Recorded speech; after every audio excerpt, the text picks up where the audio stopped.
오늘 예수님께서 겨자씨 하나를 또 누룩 이렇게 비유를 하셨죠. 그러면서 이 겨자씨는 씨 중에 가장 작은 씨로되 이게 땅에 떨어져서 자라면은 풀보다 커서 나무가 된다고 그랬죠. 그래서 한 3m 정도 큰다고 그랬죠. 그리고 공중의 새들이 그 가지에 깃들으니라. 바로 하나님이 이 숨겨둔 바로 제자가 한 사람 찾게 되면 찾아 세우면 이런 이 재생산의 역사를 이룬다는 것이죠. 누룩과 같이 한 사람이 이 지역 전체를 소리 없이 이 복음하게 되는 것입니다. 그래서 하나님의 손안은 제자.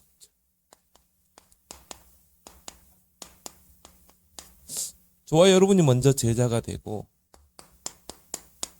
우리가 가는 현장 속에 분명히 하나님의 이 손안에 제자가 분명히 예비되어 있는 것이죠. 이걸 찾기 위해서 우리가 이 전도자의 삶을 사는 거고 또 이런 하나님의 손안에 있는 제자를 찾기에 우리가 사모를 하는 것입니다. 왜냐? 반드시 예비된 자는 우리가 붙잡은 말씀을 전달하면 반응을 보이게 되기 때문인 것입니다. 그래서 이 제자는 하나님의 손에 있습니다. 또 제자는 드러내지 않고 감춰져 있어요. 감춰져 있다 드러내거든요. 그리고 제자는 뭡니까? 반드시 재생산한다. 배가시키죠. 그래서 예수님께서 마태복음 13장에 이런 비유를 통해서 천국을 설명하셨죠. 그 비유, 여러 가지 비유가 나오죠. 그 비유를 자세히 우리가 살펴보면요. 몇 가지 특징이 있죠. 자, 작은 것. 작은 것 속에 제자가 있다. 그래서 우리가 작은 만남을 소중히 여기라는 것은 그 작은 만남 속에 제자가 있거든요. 그거 우리가 잘 볼 수 있어야 돼요. 그래서 우리의 선입견과 우리의 편견을 내려놓고 오히려 이 여러분을 핍박하는 자, 그 사람이 제자가 될 수 있고요. 정말 오네시모와 같이 한마디로 인생이 완전히 밑바닥까지 간 그 사람이 제자일 수 있고 또 뭡니까? 성전 미문에 앉아있는 안순뱅이. 우리가 볼 때는 사실대로 보면 그 사람은 구제 대상자잖아요. 복지 대상자죠. 그렇지만 베드로는 주목해서 봤다고 그랬거든요. 이 사람에게는 진짜 그리스도가 필요하다는 거. 근데 이 사람 때문에 전도의 큰 문이 열리고 예루살렘에 소동이 일어나죠. 그래서 우리가 우리 주변에 이런 작은 만남들을 우리가 잘 볼 수 있어야 된다. 그래서 이거를 이제 비유로 예수님께서 두 가지 비유로 설명을 하셨죠. 오늘 읽었던 바로 겨자씨 하나. 두 알도 아니고 하나. 씨 중에서 가장 작은 씨. 그 한 알이 땅에 떨어지면 어떻게 돼요? 큰 나무로 성장하게 된다. 그래서 우리가 볼 때는 정말 작은 씨 중에 가장 작은 이런 연약 볼품없는 씨지만 거기에는 뭐가 있어요? 생명이 있잖아요. 생명이 생명을 낳는 거죠. 그죠? 죽은 자는 생명을 낳을 수 없잖아요. 그런 것처럼 작은 한 알의 씨지만 그 속에는 생명이 있다. 그래서 예수님께서 믿음을 설명하실 때도 이 겨자씨로 이야기했거든요. 너희 믿음이 겨자씨 한 알만큼만 있으면 산을 옮기라 해도 그대로 될 것이요. 그것보다 더 큰 일도 할 수 있다고 그랬거든요. 예수님 믿음을 설명할 때도 겨자씨. 또 뭡니까? 하나님이 예비된 제자도 겨자씨로 표현했거든요. 그러면서 뭡니까? 누룩과 같은 누룩 비유를 설명했죠.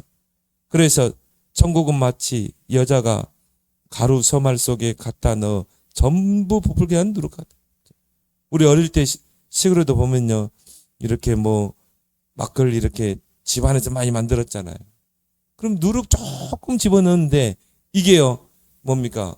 하나의 술, 그거 막걸리 뭐라 그러죠? 그걸 만들어내고요. 또 이 밀가루에다가 이렇게 넣으면 전부 부풀게 하잖아요.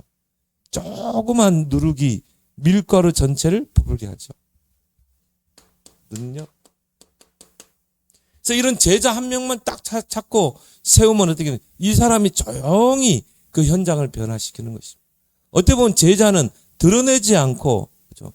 정말 뱀같이 지혜롭고 비둘기같이 순결하게 그 현장을 다 복음으로 살려내는 거. 이게 진정한 제자인 줄 믿습니다. 그래서 이런 제자, 누룩과 같은 제자 한 명을 찾아 세우면 어떻게 합니까? 계속 전도운동이 확산되고 배가 되는 것입니다. 이런 제자가 우리 주변에 있는 것입니다. 그 작은 만남 속에 그런 제자가 있다는 것을 예수님께서 이 비유를 통해 말씀하신 거죠. 근데 우리는요, 막 이 사람이 보니까 복음도 잘 듣고 보니까 막 신앙생활도 열심히 하고, 그래요. 그런 사람 막 제자라고 그러죠. 근데요, 조금 신앙 지나고 나면요, 그런 사람은 온데간도 없어요. 우리 지금 전도운동이 지금 뭐 거의 30년 이렇게 왔잖아요. 초창기 때 막 교회가 막 일어나고 부흥된 교회들이요. 지금은요, 흔적도 없이 살아요. 어떤 분은 또 이제 거기 갇힌 분들. 그냥 가만히 보면서 우리 이제 목사님끼리 이야기하지만요. 야, 그래. 우리를 여기까지 두신 것은 결국 하나님이 우리를 통해 일을 하시기 위해서. 만약 제가 막 초창기 때 막 부흥 일어나서 막 교회가 부흥되고 막 지고, 과연 내가 여기 붙어 있을까? 이런 한번 회오리 바람이 불 때 과연 내가 붙어 있을까? 저는 자신 없거든요. 왜? 내 주변에 오직 그리스도 한 분들이 다 결국은요, 탈하더라고. 그래서 정말 하나님의 은혜다. 그것도 하나님 모세를 80세까지 기다리잖아요. 요셉을 30세까지 기다리게 하죠. 여러분에게 지금 아무 능력이 없는데, 나 오직 그리스도 하는데 능력이 없다. 나에게는 왜 이런 전도운동이 아니라지? 하나님의 시간표 있는 줄 믿습니다. 그래서 붙어만 있으면, 예수님이 포도나무와 가지 비유를 했잖아요. 가지가 열매를 맺는 게 아니죠. 가지가 줄기에 붙어 있으면 저절로 시간표 따라 저절로 열매가 맺는 것입니다. 그래서 복음 속에만 딱 붙어 있으면 돼요. 오직 그리스도 붙잡고, 무슨 주변의 소리, 소음이 들린다 할지라도. 그래서 이런 작은 만남들, 이런 작은 만남들을 오히려 더 소중하게 볼 수 있어야 돼요. 그래서 이 성경에 보면은 정말 하나님께 쓰임받은 그런 인물들 중에 열왕기상 19장 19절에서 20절. 누굽니까? 엘리사죠. 이 엘리사는 이 아벨 무올라, 맞아, 갈릴리, 여리고, 요단, 그게 아니라 한마디로 아벨 무올라, 이름 발음하기도 어려운, 그럼 정말 그 산골에, 그 시골에, 그것도 뭡니까? 농사를 짓는 농부였어요. 근데 하나님이 뭐라고 그랬죠? 호렙산에서 엘리야에게 3가지 사명 주잖아요. 이스라엘 왕을 새로 세워라. 아람 왕을 새로 세워라. 그리고 너를 이어서 선지자의 일을 할 수 있는 엘리사를 찾아서 기름 부어 세워라. 그리고 7천 렘넌트 세워라 그랬죠.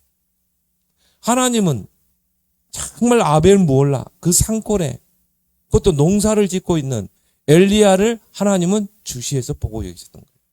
비록 정말 농부였지만 그는 준비된 자였어요. 그리고 뭡니까? 정말 하나님을 향한 중심 있는 자, 준비된 자. 하나님은 주시해서 보시고 그리고 뭡니까? 엘리야를 보내잖아요. 저와 여러분들이 바로 그 엘리사라니까요. 그래서 여러분이 내게는 우리 찬송가 되잖아요. 내 눈에 아무 증거 아니 보여도 오직 그리스도 붙잡고 복음 누리고 사문을 중심으로 여러분이 강단 중심으로 이번 주일 강단의 말씀처럼 말씀을 100% 신뢰, 주의 종을 100% 신뢰, 강단을 100% 신뢰하라. 그리고 여러분 딱 붙어 있으면 어떻게 해요? 하나님이 때가 되면 여러분을 쓰시는 시간표가 분명히 있을 줄 믿습니다. 또 우리의 최고의 사역은 뭐예요? 후대 키우는 거. 우리 자녀들을 정말 하나님 앞에 서밋으로 키우는 거. 여러분 그거 하나만 해도 돼요. 여러분이 요괴백과 같은 역할, 여러분이 한나와 같은 역할만 해도 되는 것입니다. 이것만큼 큰 사역이 없어요. 그리고 뭡니까? 정말 이 다윗 보세요. 다윗이 사무엘 선지자를 하나님 보내서 기름 부었기 때문에 우리가 다윗은 이런 인물이었죠. 근데 다윗은 어떤 인물이었습니까? 정말 아버지의 양을 치는 그런 목동이었어요. 그래서 뭡니까?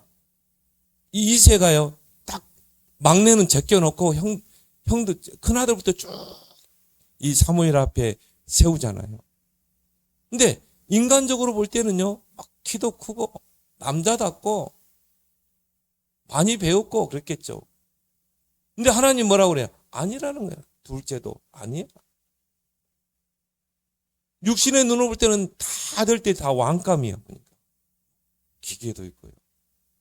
그러니까 한마디로 다윗은요, 그 아버지는 양이나 치고 똥이나 치고, 그때는 목동은 뭡니까? 아침 일찍 일어나서 양들을 데리고 먼 들로 가서 뭡니까? 하루 종일 풀을 뜯깁니다. 그리고 해가 질 때 되면요, 다시 집으로 와요. 그러니까 어떻게 보면 얼마나 이 직업적으로 볼 때는 천한 직업 아닙니까? 근데 하나님은 그 목장에서 하나님은 그 다윗을 주시해서 보고 있었던 것입니다.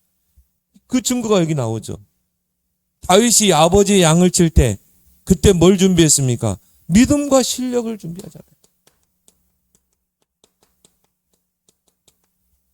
저는 우리 랩런트들이요, 랩런트 시기 때 이 두 가지를 준비해야 돼요. 믿음을 키우고 영적 서밋으로 딱 준비되고, 그리고 뭡니까? 실력을 갖추고. 그러면 하나님 때가 되면 어떻게 해요? 사무엘 선지자를 딱 보내서 옵니까? 기름 부어 세우잖아요. 이날 이후로 다윗에게 여호와의 영에 크게 감동돼요.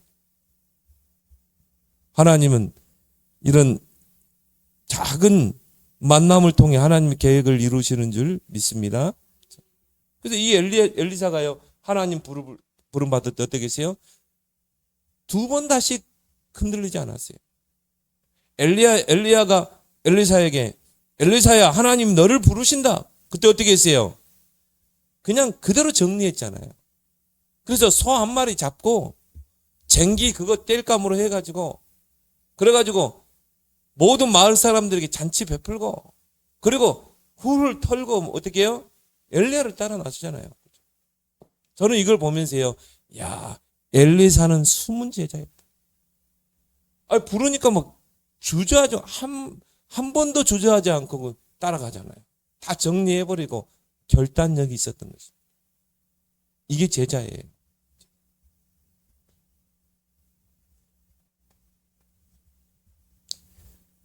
사도행전 3장 1절에서 10절에 성전 미문에 앉아있는 안진뱅이. 모든 사람들은요, 그 안진뱅이를 어떻게 봤습니까? 구제 대상자. 그리고 정말 도와줘야 될 사람.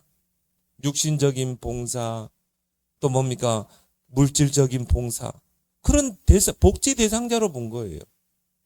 종교인의 눈에는요, 모든 게 종교로 보이는 것입니다. 여러분이 막 구제하고 뭐 도와주고, 이게 다 종교예요. 근데 베드로는 뭐로 봤어요? 정말 이 사람은 복음이 필요한 사람. 저는요, 또 다르게 또 봤다고 봐요. 전도의 문. 왜? 이 안진뱅이를 모르는 사람이 없어요. 그래서 나사렛 예수 그리스도 이름으로 일어나 걸으라 그러죠. 그래서 선입견만 딱 버려버리면 돼요. 우리는요, 그리스도 하면요, 아멘 하고 오직 그리스도, 이런 사람들 보고요 치고요 제자 되는 경우를 못 봤거든요. 말은 다 복음이야. 그런 사람들이 천국에 가면 입만 와 있다는 거예요. 말은 하나님은 오직 그리스도, 오직 그리스도로 담났어. 옛날에는 내가 많이 속았거든요. 지금은 그러지 않습니다. 지금 오히려요, 조용히 그리스도를 누리는 자, 조용히 그리스도 누리고 모든 환경을 다 초월하고 수용하는 자. 이 사람이 진짜 제자다. 자기를 드러내지 않는. 누구처럼? 엘리사처럼, 다윗처럼. 그래서 우리의 선입견을 완전히 버려라. 우리가 육신의 눈으로 본, 그죠? 그러니까 이새는 이 선입견을 바뀌냐는 게 뭔가 남자답고 많이 배우고 키도 크고 그게 왕의 기준이라고 본 거예요. 우리도 똑같이 이새와 같이 그렇게 보거든요. 근데 하나님은 뭐라고 그랬습니까? 사람은 외모를 보고 평가하지만 나 여호와는 중심을 보느니라. 하나님은 그 사람의 내면의 중심을 보거든요. 이 사람이 정말 하나님을 사랑하는가? 이 사람이 오직 그리스도로 담났는가? 그래서 우리의 선입견을 내려놓고 하나님의 시각으로 보길 바랍니다. 우리의 편견을 내려놓고. 요거 해야지 뭐가 보여요? 제자가 보여요. 우리의 선입견과 편견을 내려놓습니다. 그래서 이 겨자씨와 누룩의 특징을 우리가 보면요, 이런 것들에 우리가 어떻게 해요? 무관심할 수가 있어요. 저 작은 씨가 무슨 나무가 돼? 오늘 그러잖아요. 나무가 되어서 그 가지에 새들이 깃들인다고 했죠. 그러면 큰 나무가 된다는 거 아닙니까? 근데 그 씨만 보고요, 우리는요, 씨가 어느 정도 커야지 큰 나무가 되지. 우리는 그렇게 보거든요. 그러니까 이런 겨자씨는요, 내 눈에도 안 들어오는 거예요. 전혀 관심이 없는 거예요. 근데 그 겨자씨와 같은 그 작은 사람이 하나님이 준비한 제자인 것입니다. 자, 또 이 겨자씨와 누룩의 특징이 뭡니까? 소리가 없어요. 소리. 겨자씨가 땅에 떨어져 싹이 나고 자라는 소리가 납니까? 전혀 소리 안 나죠. 소리 안 나게 자라잖아요. 그리고 뭡니까? 누룩 보세요. 누룩이 막 밀가루 속에 들어갈 밀가루 전체를 부풀리는데 막 소리가 납니까? 아니죠. 조용히 부풀려 버리죠. 그러니까 진짜 제자는요, 조용히 내가 있는 현장을 조용히 살려내는 것입니다. 절대 불협화음을 일으키지 않습니다. 절대 트러블을 일으키지 않습니다. 요셉이 막 보디발의 집에 갔는데 막 들뜨고 그러지 않았잖아요. 그렇죠? 내가 하는 일에 기도하면서 최선을 다하는 거예요. 그걸 누가 봤어요? 보디발이 봤잖아요. 여호와께서 요셉과 함께함으로 그가 형통케 되고 그 밭과 소위에 형통케 됨을 봤다고 그랬잖아요. 소리 없이 그 현장을 부푸는 것입니다. 나는 이게 진짜 멋있는 제자라고. 그래서 너희는 뱀같이 지혜롭고 비둘기같이 순결하다. 이제 여러분이 올해는 그런 제자의 삶을 살아보세요. 진짜 여러분 주변에 전도 대상자를 놓고 조용히 기도하면서 섬겨봐요. 그러면서 항상 여러분 그 전도 대상자를 놓고 기도할 때요, 이 사람에게 필요한 게 뭘까 생각해요. 이 사람이 지금 어려움 당하고 있는 게 뭘까? 이 사람을 내가 어떻게 도와주면 좋을까? 이게 베드로가 그 안진뱅이를 주목해서 봤다는 말은 뭐죠? 이 사람에게 진짜 필요한 게 뭘까? 이 사람이 진짜 도움을 받아야 될 게 뭔가? 이 사람을 아침에 일찍 안진뱅이니까 못 걸어오니까 업어가지고 그 미물에다 업어주고, 뭐 그것도 좋은 일이죠. 또 해질 때 되면은 이 사람 먹고 또 집에까지 데려다 줘야 돼. 밥도 갖다 주고. 좋은 일인데 진짜 이 사람에게 필요한 게 뭘까? 그걸 본 거예요, 베드로가. 그래서 금과 은은 내게 없거니와 내게 있는 것으로 네게 주노니 나사렛 예수 그리스도 이름으로 가라. 이제 여러분이 올해는요, 한 몇 사람만 딱 진짜 놓고 기도하면서 관계해 보세요. 그러면서 이 사람에게 진짜 필요한 게 뭘까? 내가 이 사람에게 진짜 뭘 도와줘야 될까? 그러면 하나님이 지혜를 줄 줄 믿습니다. 그러세요. 예수님께서 마태복음 10장 16절에 뱀같이 지혜롭고 비둘같이 순결하게, 그 속에서 그 작은 자 속에 제자가 찾아지는 것입니다. 그리고 마태복음 13장에 이런 여러 가지 비유를 예수님 말씀하셨는데, 두 번째 특징이 뭡니까? 제자는 철저하게 숨겨져 있다. 그래서요, 나는 제자입니다 하는 사람은 제자 아니에요. 제자는 철저하게 하나님을 숨겨둬요. 엘리사를 숨겨둔 것처럼, 다윗을 숨겨놓은 것처럼 다 숨겨뒀다 하나님이 어느 시간표가 되면 딱 드러나게 하십니다. 그걸 예수님이 비유로 설명했잖아요. 그게 뭡니까? 밭에 감추어진 보화.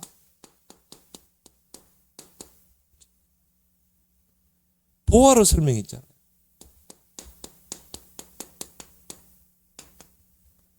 그래서 그 사람은 계속 그 밭을 지나갔을 거예요.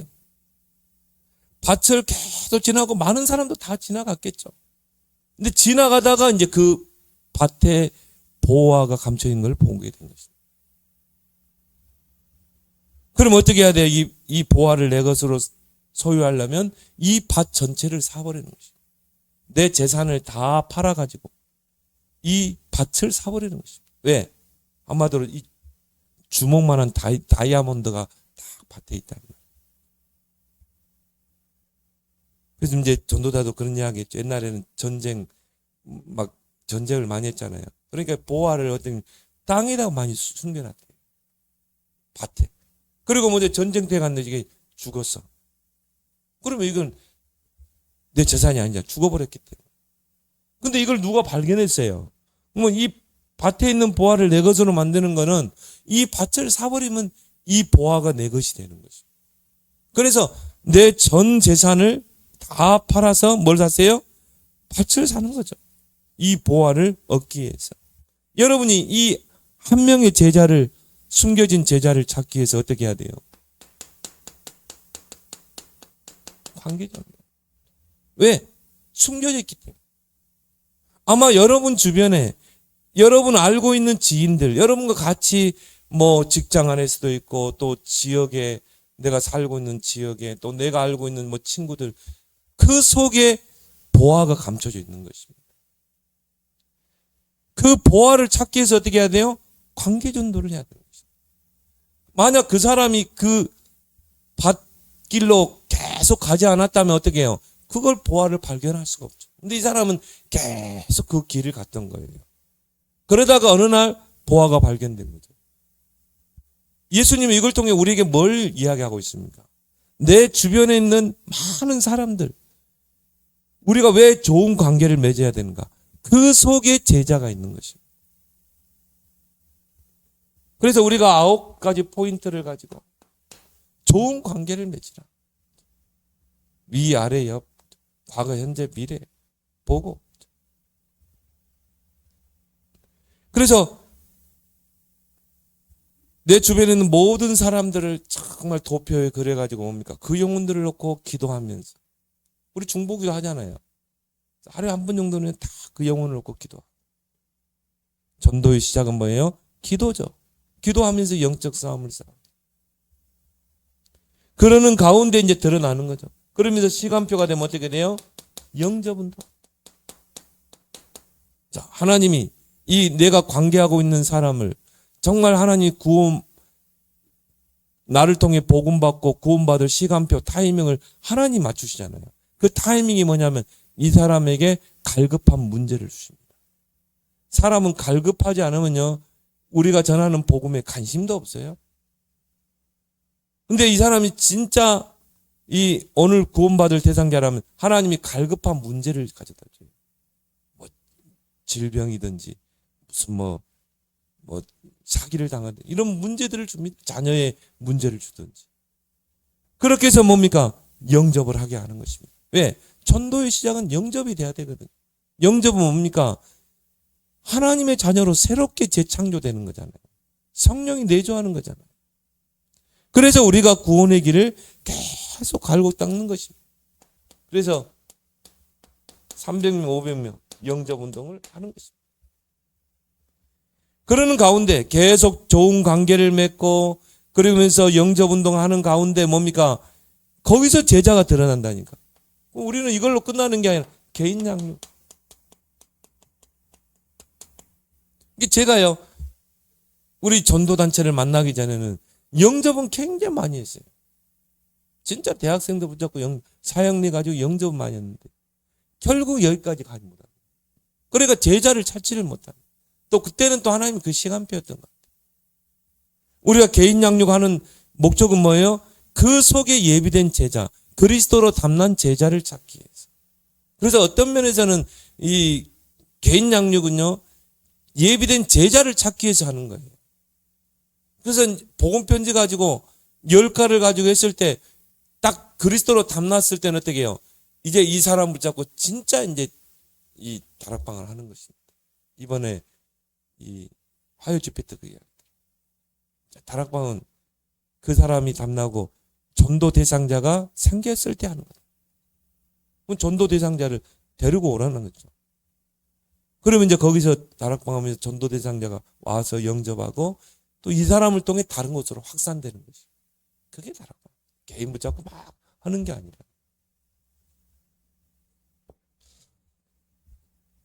그래서 어느 날 이런 관계전도, 영접운동, 개인 양육을 통해서 어느 날 숨겨진 제자가 발견되는 것입니다.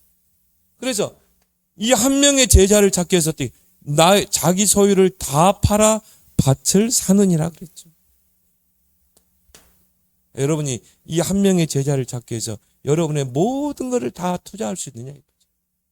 이게 제자인 줄 믿습니다. 그 제자가 제자를 낳는 거예요. 나는 온종일 제자, 오직 전도만 생각하는가. 내 소유를 다 팔았다는 말은 뭐예요? 한 명의 제자를 찾기 위해서 나는 오늘도 정말 사모를 중심으로 모든 사람과 좋은 관계를 맺고 영접운동하고 개인 양육을 하고 있는 거예요. 그러면서 두 번째 예수님이 드신 비유가 뭡니까? 좋은 진주. 값진 진주 비유죠.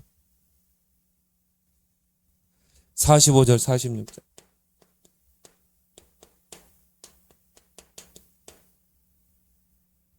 저희 수요예배 영상을 듣는 분들이 있어요. 그래서 요즘 전화가 와요. 그래서 그저께는 또 어떤 분이요. 목사님 말씀 중에 이 비유 들었던 부분, 그런 부분에 대해서 정말 옥토제자, 우리 온단에서도 이야기했죠. 백배로 계십니다. 그런 제자가 정말 특징이 뭐냐 물어보더라고요. 근데 여러분이요, 이 좋은 진주, 값진 진주. 자, 이 사람은 어떤 사람입니까? 진주의 가치를 아는 사람이죠. 우리 육안으로 볼 때는요, 이게 진짜인지 가짜인지 분간이 안 돼요. 전문가가 이걸 발견해내는 것이죠. 구분해낼 수 있죠.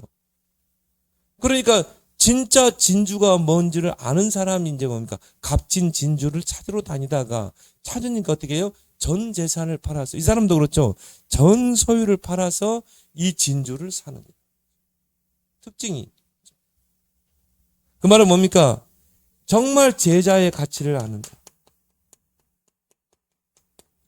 야, 이 제자 한 사람이 얼마나 큰 전도의 문을 열고, 이 제자 한 사람이 한 나라를 살리고, 한 지역을 살리고, 이 제자 한 명이 한 교회를 살리고, 이 제자의 가치를 아는 사람은 어떻게 돼요? 제자를 찾기 위해서 계속 관계하고 하는 거죠. 진주를 찾기 위해서 돌아다닌다는 말 뭐예요? 계속 관계하고 영접운동하고 개인 양육한다는 거죠. 그러는 가운데 어느 날 진주가 발견되는 것입니다. 그래서 좋은 진주를 찾아 나서는 사람과 같습니다. 정말 하나님이 예비된 제자를 찾기 위해서 내가 있는 현장에서 관계하고 기도하고 정말 영접 운동하고 구원의 길 전하고.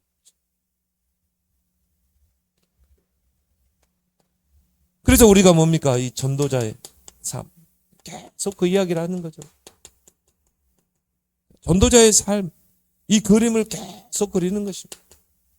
내 주변에 있는 모든 사람을 다 도표에 그려서 그 영혼을 관리하고, 그리고 내가 살고 있는 지역을 분석해서 그걸 가지고 기도하고 사모장을 잡고, 그런 가운데 하나님이 딱 예비된 이런 루디아 같은 값진 진주를 만나게 하는 거죠. 그래서 로마서 16장 25절 27절 영세전에 감춰져 있다. 이제 나타나신 바 되었습니다. 하나님이 딱 이런 과정을 통해서요, 이제 제자를 드러내시고 하나님이 그 제자를 붙이시는 줄 믿습니다. 그래서 이런 비유를, 그 제자들이요, 예수님 쉽게 설명하시지 왜 비유로 이야기하십니까? 너희에게 중요한 것을 전달해야 돼요. 이걸 아무나 들을 수 없기 때문에, 또 들어서도 안 되고 꼭 들어야 될 사람들에게만 들어야 되기 때문에 비유로 설명한다. 그 비유로 딱 설명하고 이거를 예수님 다시 풀어주잖아요. 자, 길가밭은 이런 거고 돌밭은 이런 사람이고 또 뭡니까? 가시밭은 이런 부류의 사람이다. 근데 너희가 정말 포인트를 맞춰야 될 것은 좋은 밭, 옥토다. 예수님 비유를 들고 그걸 풀어주시죠. 그래서 이 두 가지 비유 특징이 뭡니까? 자, 밭에 감추인 보화, 값진 진주. 특징이 뭐예요? 일심전심지속이야. 전도자의 삶을 일심전심지속이야. 그래서 사모늘을 내 삶의 중심축으로 삼고, 이번 온단의 말씀도 아침에 최고 축복의 시간을 가지라. 그래서 서밋 타임을 갖고, 치유 타임을 갖고, 미래 타임을 갖고, 오늘 하루의 스케줄, 이번 하여주비 때는 오늘 하루의 일과를 놓고 메시지를 준비해라. 왜? 그 스케줄 일과 속에 만나는 사람에게 이 말씀 받을 대상자가 있기 때문에. 그 말은 뭐예요? 사문을 가지고 결국 전도자의 삶을 살아가는 것이죠. 일심전심지속. 그러는 가운데 숨겨진 제자가 드러나는 것입니다. 자, 두 번째 특징이 뭡니까? 모든 소유를 다 팔았다.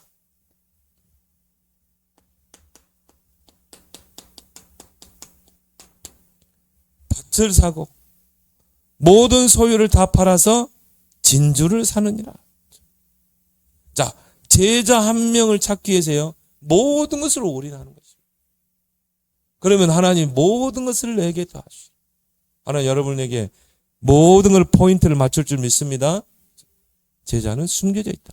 그래서 우리가 뭡니까? 이런 관계 맺고 영접운동, 양육운동 하는 것입니다.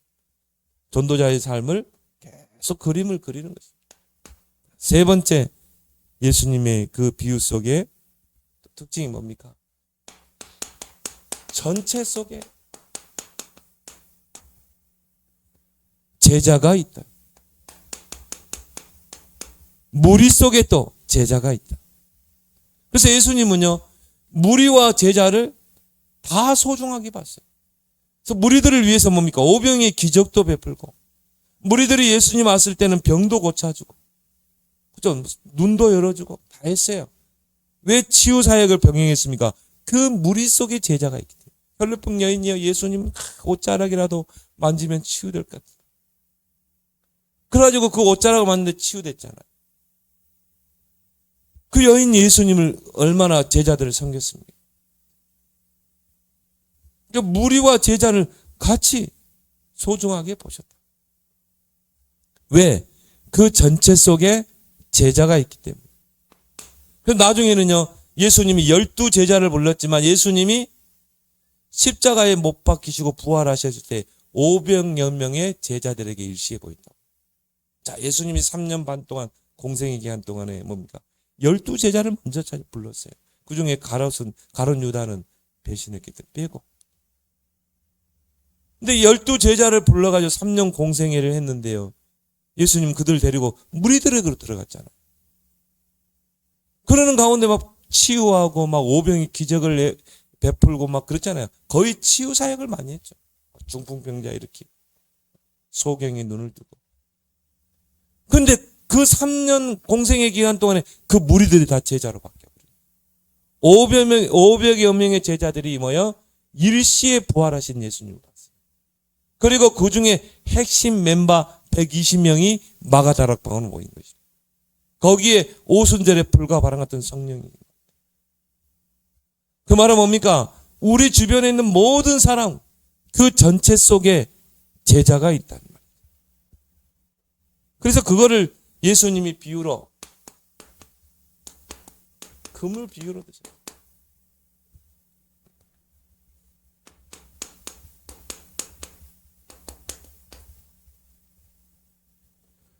자, 그래서 고기를 잡으려면 오늘 47절에 보니까요. 천국은 마치 바다에 치고 각종 물고기를 모는 그물과 같으니. 자, 저 푸른 바다에서 큰 물고기를 건져 올리려면 어떻게 해야 돼요? 자, 준비가 필요하죠. 첫 번째 뭐예요? 선원이 필요하죠. 아니, 선원도 없이 어떻게 고기를 잡습니까? 선원이 필요하다. 한마디로 어부들이 필요하다. 그리고 뭐가 필요합니까?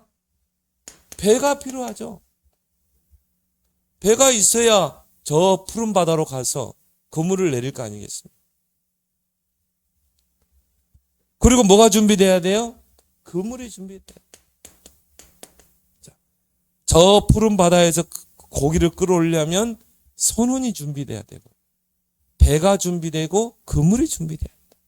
그 말은 뭘 말하죠? 우리가 현장에서 전도하기 전에 교회 안 모든 성도를 그리스도의 제자로 일꾼으로 세워야 된다. 그래서 교회 안에 먼저 시스템이 세워야 된다. 교회 안에 모든 성도들이 먼저 제자가 되고. 그래서 예수님께서도 너희는 가서 모든 민족으로 제자다. 너희는 누굽니까? 3년 반 공생의 기간 동안 예수님을 따라다니면서 보고 듣고 경험했다. 그래서 우리가 진정한 전도운동을 하기 위해서 교회 안에 제자가 세워져야 됩니다. 그래서 가서 내가 있는 현장에서 나의 업의 현장에서 거기서 뭐예요? 관계전도, 거기서 영적 싸움, 거기서 영접운동, 거기서 제자 개인 양육. 그리고 예수님이 3년 공생의 기간 동안에요. 이거 하신 것입니다. 이걸 준비하신 거죠. 그리고 너희는 가서 모든 민족으로 제자 삼으라. 그리고 배가 있어야 되죠. 전략이 있어야 돼요. 무작정 가서 막 이 전도지 뿌리고 아닙니다. 막 문 두드리고 지금 그러면요 고발당해요. 지금 뭐 길거리에서 뭐 애들에게 보면 그러면 고발당합니다. 이제는 뭡니까? 뭔가 전략이 있어야 된다. 그물은 뭐죠? 메시지가 있어야 되죠. 만나는 사람에게 던질 메시지가 준비돼야 한다. 그래서 각종 물고기를 모는 그물과 같아요. 이걸 준비해 놓고 이제 뭡니까? 배를 타고 가서 그물을 내리는 것이죠. 그래서 그물을 내리는 건 뭐예요? 그 그물 속에 올라가는 그 물고기 속에 진짜 큰 물고기를 잡기 위해서. 저도 그래서요.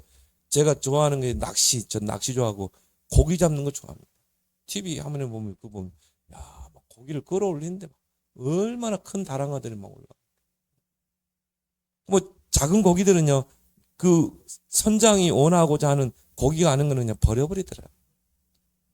왜? 그 선장이 원하고자 하는 그 고기가 있거든요. 또 뭡니까? 씨 뿌리는 비.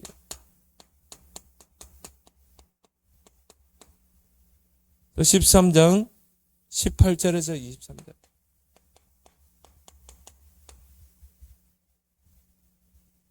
자, 씨를 뿌리고 그 씨가 자라서 그 씨를 가꾸고 나무를 성장시켜서 결실을 맺게 하려면 어떻게 해야 돼요? 준비가 필요하죠. 첫 번째 뭡니까? 일꾼이 필요하죠. 씨를 뿌리는 자가 씨를 뿌릴세 그랬잖아요. 씨를 뿌리는 일꾼이 있어야 되겠죠. 교회 안에 이런 사역자들, 말씀을 전달하는 사역자, 정말 만나는 사람을 정말 복음 전에서 영접시키고 세울 수 있는 사명자, 교회 안에 이런 일꾼이 먼저 준비돼요. 일꾼이 씨를 뿌리는 일꾼인데 어떻게 밭에 씨를 뿌리겠어요? 그리고 뭐가 준비돼야 돼요? 씨가 준비돼요. 씨는 뭡니까? 말씀이죠. 하나님의 말씀. 메시지. 그래서 초대교회는요, 사도의 가르침을 받아 강단 말씀을 붙잡고 정말 만나는 모든 사람에게 이 말씀의 씨를 뿌리는 거예요. 그 속에 하나님이 예비된 자를 찾는 거죠. 그 메시지의 특징이 뭡니까? 예수 생명. 우리를 만나는 사람에게 뭡니까? 중요한 거는 생명의 씨가 들어가야 되거든요. 그 생명이 들어가면 어떻게 돼요? 능력. 그래서 예수 생명, 예수 능력. 초대교회의 메시지는 크게 두 가지입니다. 예수 생명, 예수 능력. 그래서 우리가 구원의 길, 예수 그리스도의 복음을 전해서 이 사람을 영접해서 예수 생명을 얻게 하고, 이제 예수 생명을 얻었으면 어떻게 돼요? 예수 능력. 그래서 기도 생활을 어떻게 해야 되는지, 예배 생활을 어떻게 하는지. 정말 이제 당신은 증인의 삶을 살아야 됩니다. 이게 예수 능력이죠. 그래서 7가지를 가지고 기도할 수 있도록.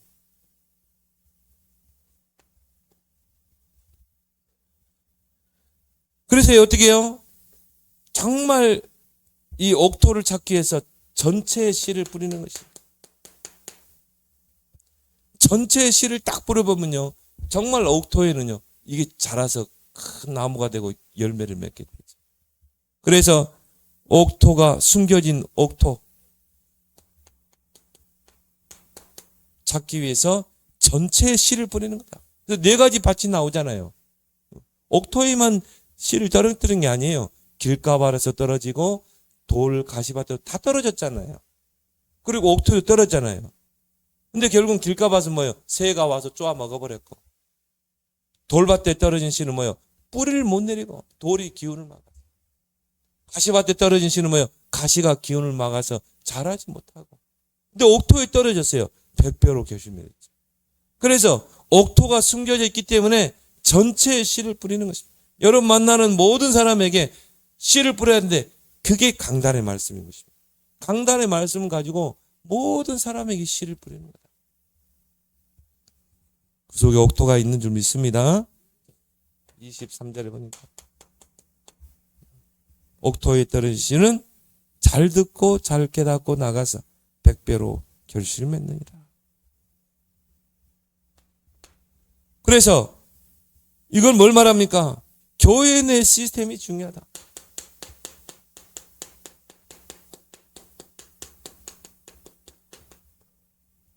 우리가 이런 푸른 바다에서 물고기를 잡고 옥토를 찾으려면 어떻게 돼요? 먼저 이런 선원들이 준비돼야 돼요.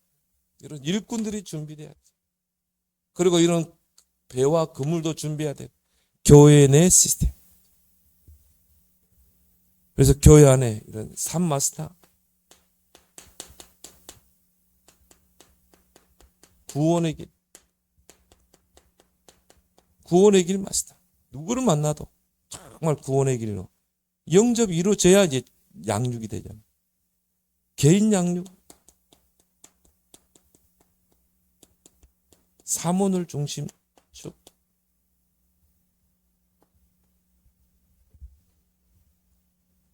그리고 뭡니까? 교회 안에 3핵심 일꾼.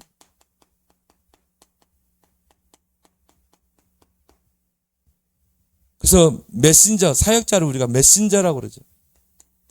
메시지를 가지고 있는 자. 메시지가 있으면요, 누구를 만나도 팀사에 갈 수 있고 양육해 세울 수 있는 것이죠.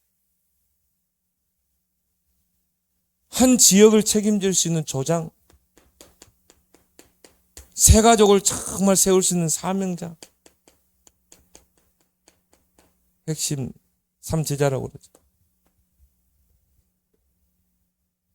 근데요, 성경에 보니까요, 사도행전 13장 1절 4절에 보니까 한 팀이 세워졌거든요. 이 속에서 이런 한 팀이 딱 세워지니까 어떻게 됩니까? 이 온일조 한 팀이 움직이는 곳마다 마게도냐의 모든 흑암 네피림이 무너지고 거기서 제자들을 다 찾아내고 마게도냐를 복음하고 로마까지 가게 되죠. 요즘 그래서 전도 특공대를 만들라. 그래서 그런 메시지가 나오는데 그걸 놓고 여러분 기도해 주시기 바랍니다. 예수님이 13장에서요 여러 가지 비유를 했는데 제자는 어떻게 해요? 작은 것 속에 있고 숨겨져 있다. 전체 속에 있다.